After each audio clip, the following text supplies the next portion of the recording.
business owners, game day isn't just another shift, it's your biggest opportunity. What you show on your screens decides where fans stay. EverPass brings premium live sports together in one streaming platform built for businesses, so you can deliver the games your customers want without the hassle. Reliable, easy to manage, and designed for your venue. Make your place the one fans choose. Visit everpass.com to learn more. What would you do if you came face to face with something you couldn't explain? On Real Hauntings, Real Ghost Stories, every episode features a real person sharing their true encounter with the supernatural moments that changed how they see the world forever. These aren't fictional stories or dramatizations, just first-hand accounts of what people have seen, heard, and experienced in the unknown. Some are unsettling, some are emotional, and some will stay with you forever. Search Real Hauntings, Real Ghost Stories wherever you listen to podcasts and start a paranormal journey like never before.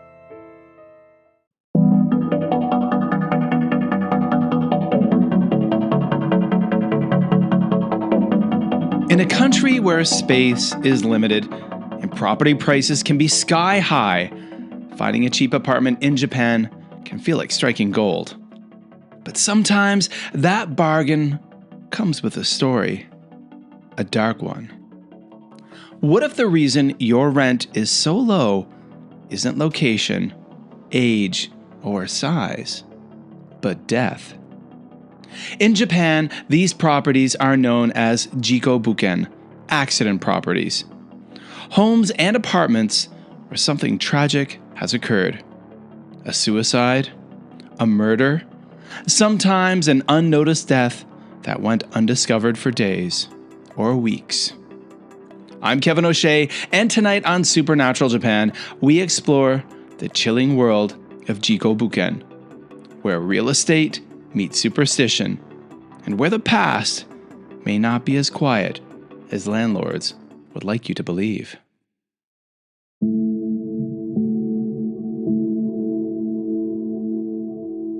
So first of all, let's talk about why this topic matters to me. My wife and I are planning to buy a house in Japan within the next few years. Purchasing or building a new one probably won't be a realistic goal for us, so we've been keeping an eye on slightly older homes. Now, Japan has a large number of empty homes, which are referred to as akiya. Now, we don't want a cheap and junky place or something that is hundreds of years old. We are looking for something built within the last 30 years in a location that makes sense for us and our family. Something that meets modern earthquake codes and is pretty much a turnkey house. Some minor DIY would be okay, but not too much. I have a subscription to a website called akiyamart.com. I've had it for some time, and this is a fantastic website. I absolutely love it. And the service, akiyamart.com, scrapes Japanese real estate databases all across the country, compiles them, and translates them into English, and displays the prices in US dollars. Now, we've spent countless hours looking at houses across the Kansai region, part of Japan, and other parts of Japan as well. And sometimes you see houses that are ridiculously cheap and probably have lots of structural issues, holes in the roofs, and don't meet earthquake safety codes. And that's why they're so cheap. Sometimes a family may be stuck with a traditional family home in the countryside, and they simply want to get rid of it. They no longer want to deal with it. Sometimes, though, we've come across very modern houses that look amazing and just seem so cheap. They are so cheap that things seem far too good to be true. How could a beautiful 3-bedroom house built in 2019 in a nice location in somewhere like Wakayama only cost $40,000 US dollars? Well, I suppose there's a few possibilities. Maybe there's some serious roof damage and you might have to pay $10,000 to $20,000 to get that replaced. Maybe there's a crack in the foundation. Maybe there had been an earthquake and now there's some other form of structural damage that will be extremely costly to repair. Or maybe, just maybe, something darker happened in that house.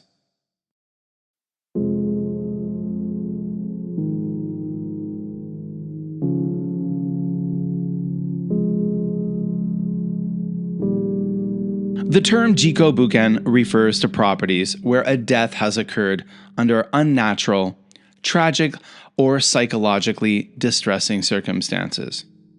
But in Japan, the definition goes deeper than just someone died here. Not all deaths create a Jiko Bukken. If an elderly person passes away peacefully, surrounded by family, the property is usually not stigmatized.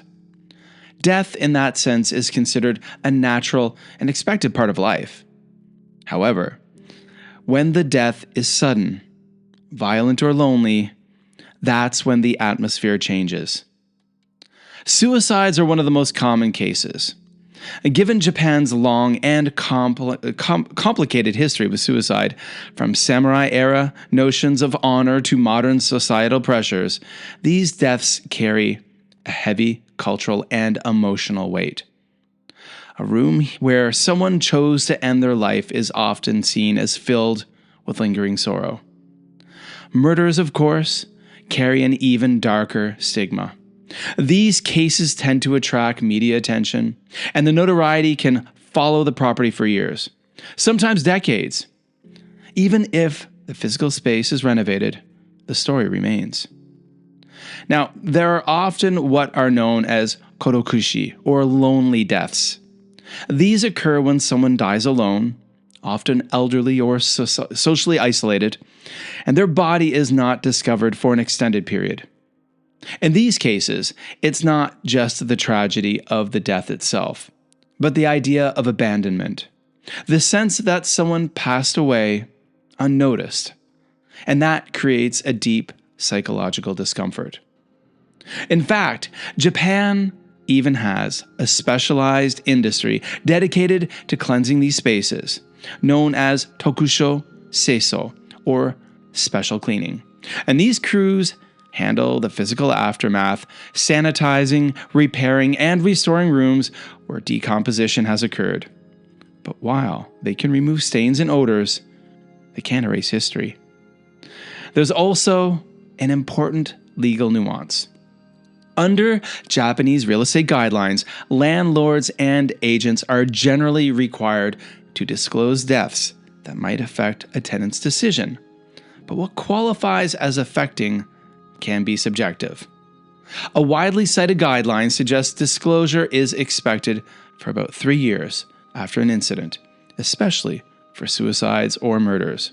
And after that, the obligation becomes less defined. And the stigma doesn't always stay confined to a single room. Sometimes an entire building can gain a reputation if multiple incidents occur over time. And in rare cases, even neighboring units are viewed with suspicion, especially if residents believe that spiritual presence isn't limited by walls. So, when we talk about Jiko Bukken, we're not just talking about real estate. We're talking about places where something went wrong.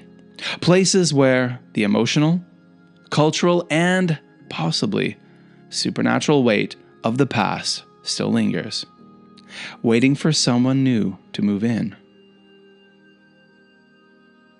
Now, here's where things get interesting and unsettling. And Jiko Bukken can sell or rent for significantly less than comparable properties, sometimes 20 to 50% cheaper, and more, extreme cases, even lower. For renters in expensive cities like Tokyo or Osaka, this can be incredibly tempting. A larger apartment, a better location, all at a fraction of the price. But there's a catch. In Japan, real estate agents are legally required to disclose if a property is Jiko Bukken, but only under those certain conditions, and typically they must inform the first tenant or buyer after the incident. But after that, disclosure requirements become less clear, which means you might be the second or third occupant, and no one is obligated to tell you what happened there before. So how do people find out whether the apartment or house they want to buy or rent is a Jiko Bukken?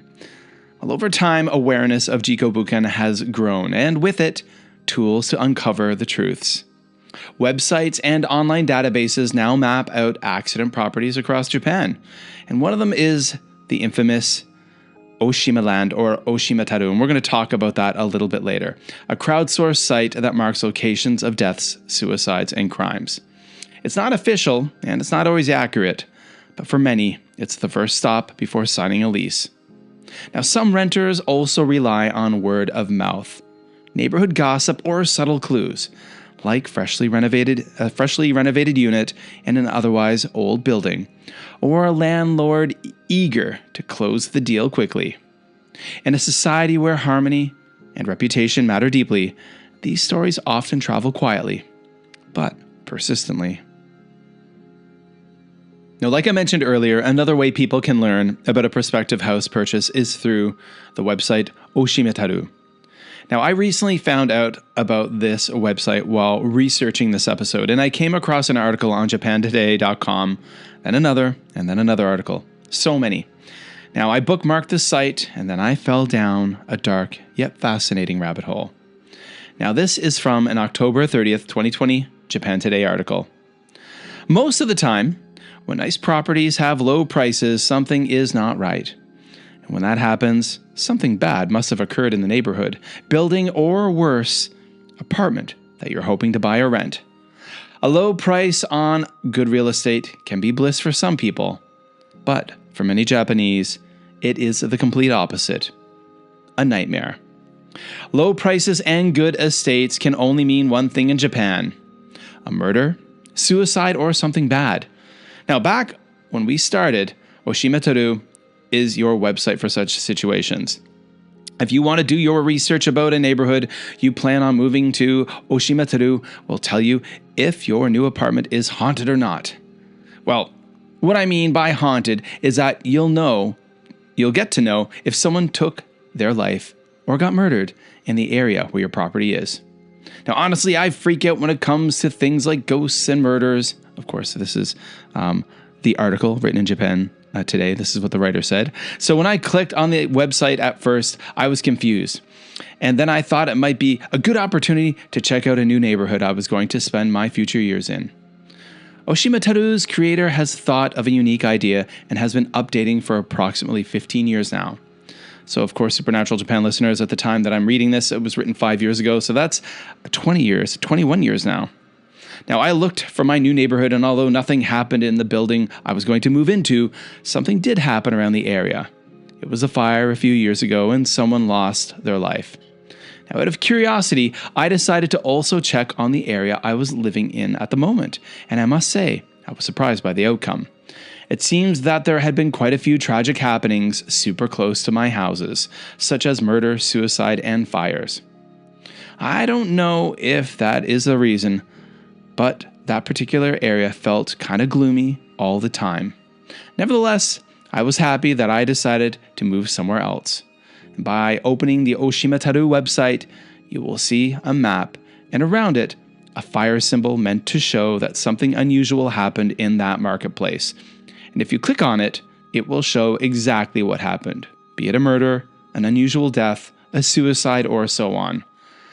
It is quite creepy, but I feel a lot of people would like to know if something happened around their area. Now, even if the website freaked me out a little at first, I'm happy I got this information from my friend, and now I can rest assured that my new neighborhood is safe. So that was all from the Japan Today article from October 30th, 2020. Now, myself, your host, Kevin O'Shea, I started looking around my old neighborhood in Kobe, Japan, where I used to live with my family. And then I started looking around some friends' neighborhoods in Osaka and some other surrounding areas. And I have to admit, I found it quite disturbing and freaky.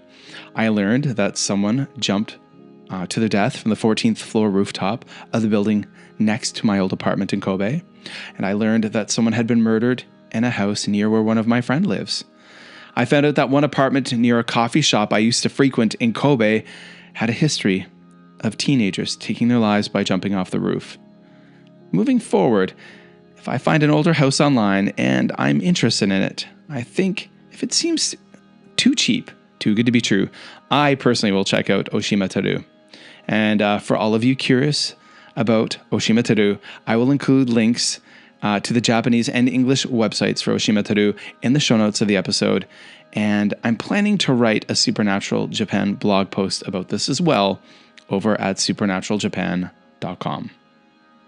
Now it's time for a little ad break. Ads are really important to keep Supernatural Japan going, but I realize some folks aren't big fans of them.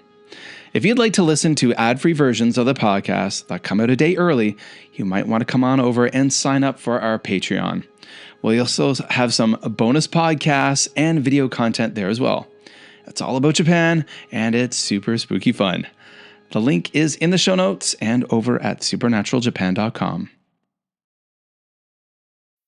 With Plan B emergency contraception, we're in control of our future. It's backup birth control you take after unprotected sex that helps prevent pregnancy before it starts. It works by temporarily delaying ovulation, and it won't impact your future fertility. Plan B is available in all 50 U.S. states at all major retailers near you, with no ID, prescription, or age requirement needed. Together, we've got this. Follow Plan B on Insta at Plan B One Step to learn more. Use as directed. Looking for a hauntingly unique podcast this spooky season? Listen to I Talk to Ghosts for chilling ghost stories, genuine in-studio medium readings, and a virtual seance table where the spirits have an opportunity to speak directly to you. Find I Talk to Ghosts on all the fine podcast apps, including Apple Podcasts, Spotify, and YouTube. Happy haunting.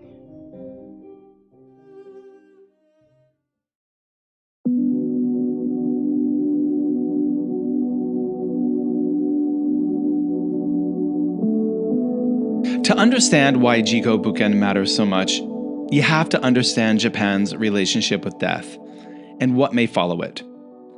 In Japanese culture, influenced by both Shinto and Buddhist beliefs, the boundary between the living and the dead is not always absolute. Spirits, or yurei, are often thought to linger when death is sudden, violent, or filled with unresolved emotion. When a person dies peacefully, they move on. But someone who dies in anguish, they may not. Now, this belief runs deep, even in modern urban Japan, where technology and tradition coexist. Many people still feel uneasy about living in a place where such a death occurs.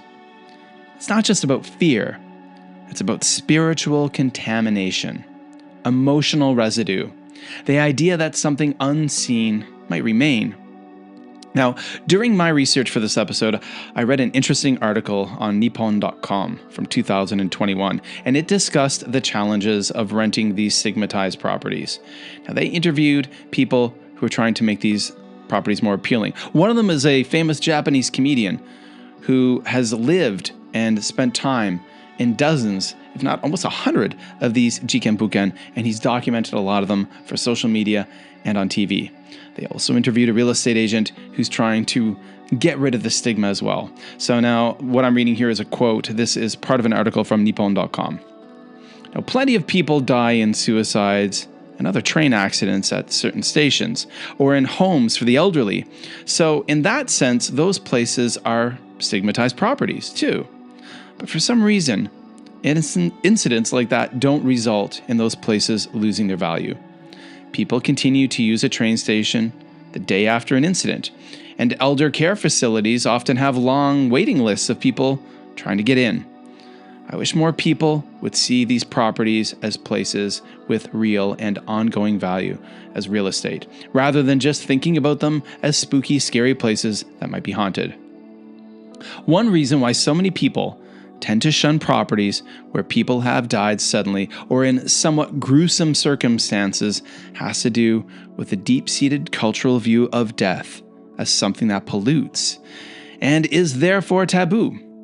To try to combat these beliefs, one of these real estate agents put together a special squad of cleaning staff to carry out a range of purification rites on properties where a previous resident has died. In addition to the usual deep cleaning any property would get before being put on the market, Matsubara and his team perform Shinto-style purification rituals and Buddhist ceremonies to pray for lost souls. The company then issues a certificate stating that the deceased has found peace and no longer poses any threat of paranormal unrest. By paying the highest respect to the spirit of the person who died in the property, the company tries to lower the psychological barriers for prospective new residents. The company is also developing plans for ways to make the most of the relative cheapness of these properties by planning tie-ins with artists and home improvement specialists. Ultimately, Matsubara hopes that these efforts will help to establish a more positive set of associations in people's minds of these properties as stylish, value for money places. Now, folks, I'm going to put a link to that Nippon.com article in the show notes. And I find that very fascinating that there's one real estate company that will give you a certificate saying that a property no longer poses a paranormal threat. That's really interesting, guys. I don't know, Supernatural Japan listeners, leave a comment on Spotify or wherever you listen to this or on my social media. Would you believe a company that gives you a certificate saying there's no more paranormal threat? Is that possible? That's really interesting. Wow. There are countless stories, some whispered, some shared online, about experiences in Jiko Bukken. Strange noises in the night, footsteps in empty rooms, appliances turning on by themselves, residents reporting vivid nightmares, a constant sense of being watched, cold spots that never seem to warm. Now, skeptics might point to psychology. After all, knowing or even suspecting that a tragedy occurred in your home can carry weight and can weigh heavily on your mind. But others aren't so sure. Some tenants claim they have no idea about a property's past until something made them start asking questions.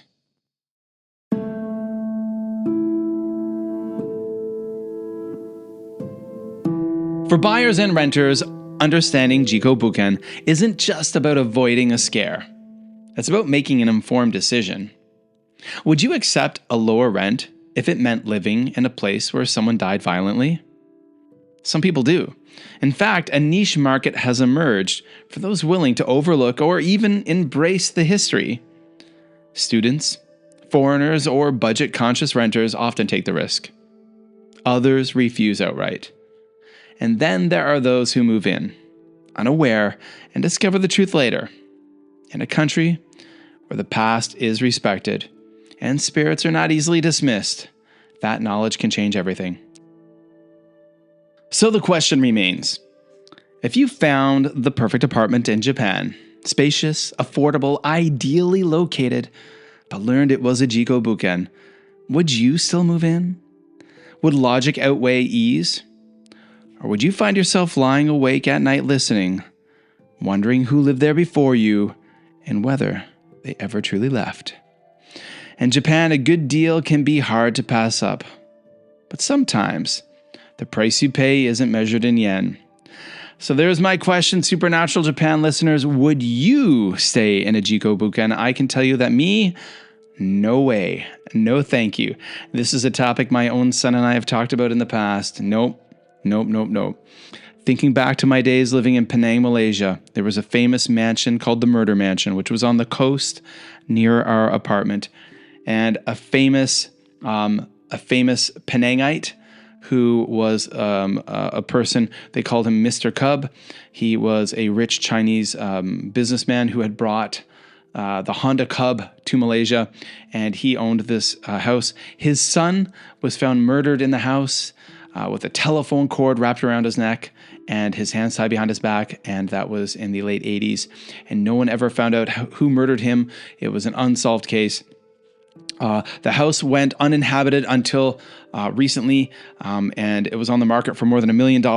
A beautiful location, a beautiful house, and we used to talk about how there's no way we would ever want to live in that. It was recently tore down last year to build an apartment complex on the site, and I was saying to my son how I still wouldn't want to live in that apartment complex because I felt that that ground has bad juju, that has a bad stuff happening. That's my opinion. So folks, how about you? Would you live in one of these Jiko Bukken? Leave a comment on Spotify if you're a Spotify listener, or somewhere on social media, on our Facebook group, on Instagram. Let me know. Would you? I'm curious, folks. Would you?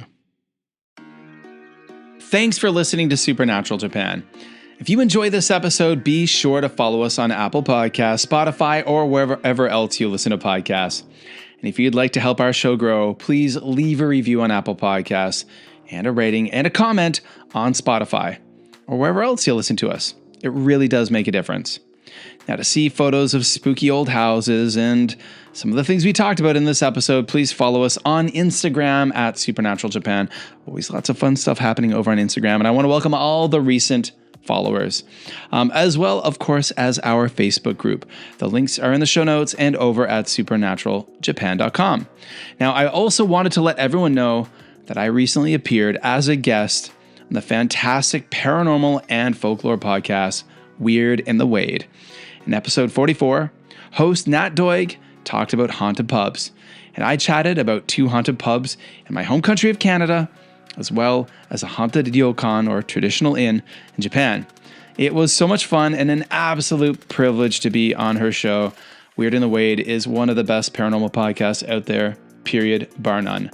And there will be a link to that episode of Weird in the Wade in the show notes. Check it out, folks. And I'm meaning to make a blog post about that as well sometime soon. Well, everyone, thanks for listening to Supernatural Japan. If you've ever had an eerie experience in a place of the past, we'd love to hear your story. So please reach out to me through the contact form at supernaturaljapan.com or by email at supernaturaljapan@gmail.com. Until next time, keep your eyes open and your mind just a little bit haunted.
I'm Annie from Boston, Massachusetts.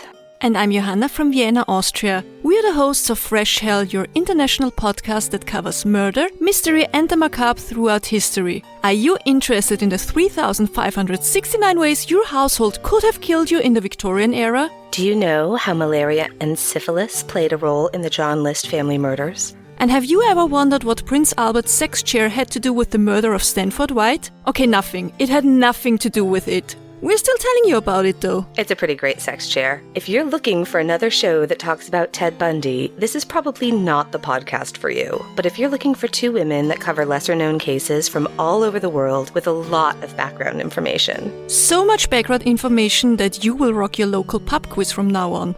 Then find Fresh Hell Podcast on your favorite podcast app. We also have German cannibals. See you soon. Tschüss.